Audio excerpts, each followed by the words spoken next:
Hello folks, today we are going to go into the third video in the series of learning vocabulary by context. All the vocabulary in this series are very practical and can be adapted for use easily in the various language tests that you may be considering to take. This vocabulary should be easy also to incorporate it into your active vocabulary that you find easy to use, you understand, you know the meanings and how to apply these pieces of vocabulary into your conversation. And this is all essential. Remember about how I've told you the best way to learn this is with flashcards, putting the vocabulary on the front side with the definition of what it actually means, and then 2 or 3 sentences on the other side that you have produced using this vocabulary that you understand and fits into the way you think and the sort of aspects that you might use this vocabulary in. And that way you will find it goes very easily into your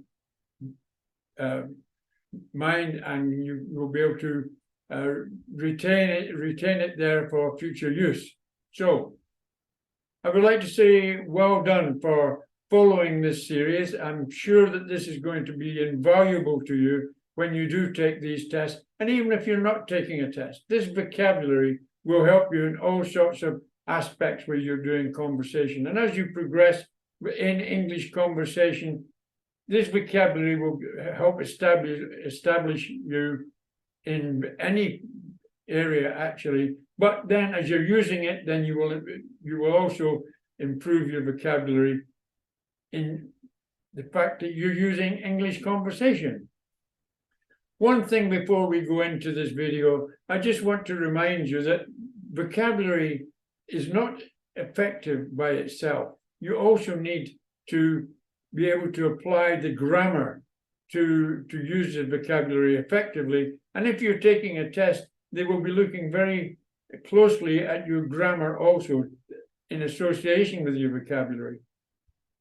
My next series of videos after we finish this, we still got 2 more vocabulary videos to be made over the next couple of days, and then we will be going on to the grammar side of using this vocabulary and showing you how to produce sentences, various types of sentences that will really demonstrate to the examiners that you are effective in the use of this language, and you're bringing the fluency, everything together by doing this. So please don't miss this next series also. That all goes together, and it's all working to tie your vocabulary and your grammar together and giving good fluency, which is exactly what we require in any aspect, whether it's TOEFL, IELTS, or general conversation. So with that said, please consider subscribing and ringing the bell, because that way you will be notified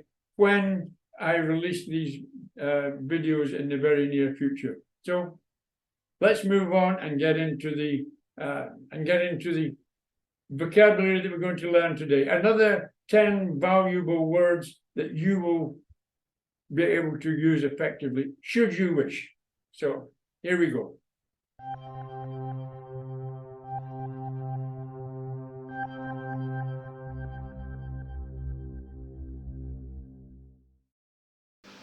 So here we go, folks, into the first word for today, and that is an assumption. What is an assumption? An assumption is a belief or idea taken for granted without proof or evidence. I assume you understand this definition. You can assume that this is correct. So there's a lot of ways we can use assume and assumption, and it comes in very easily to use this in various aspects of your writing or your speaking in the various tests. So let's move to the next one.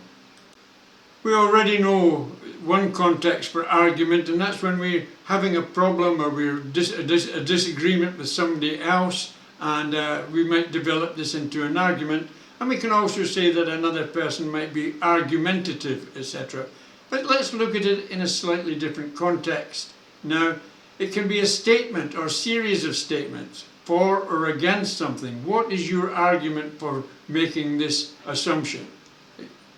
Another example, she presented a compelling argument for why we should invest in renewable energy. So a very versatile word, once again, that you can use, and you should make a point in trying to learn the various contexts of this word. Okay, now for another very versatile word that can be used into, adapted into various conversations.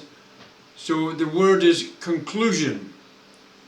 A decision or opinion reached after considering facts or evidence. So, as you hear many people say, in conclusion, to conclude.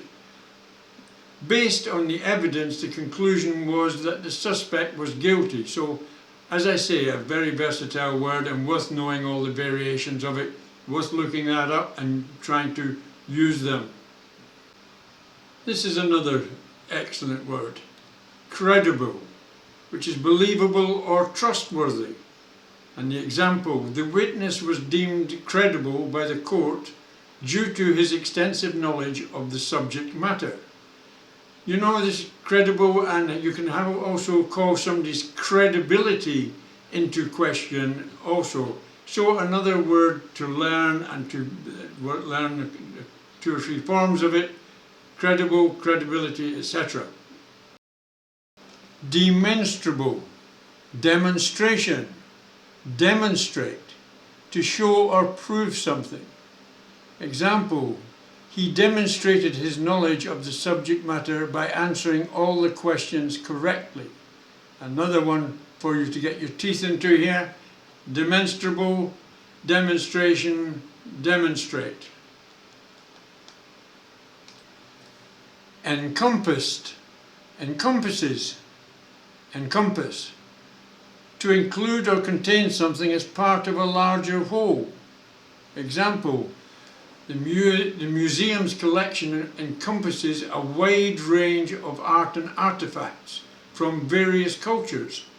So, there we go, another very good word. Inferred, infer, inference, a conclusion reached based on evidence or reasoning. Example, based on her body language, I made the inference that she was upset about something. Another word with various forms that you can use very easily to adapt into various conversations, and should be one of the ones at the top of your list to really get to grips with, because it makes it sound, your speech sound very, very professional. This word, illustrate, to clarify or explain something by giving examples or drawing pictures or diagrams. An example of illustrate. The teacher uses a diagram to illustrate the complex concept to her students. So she gives them an illustration. So easily, once again, to adapt these, it illustrates, to illustrate, or an illustration. So another one you should really try to concentrate on, very easy to use again.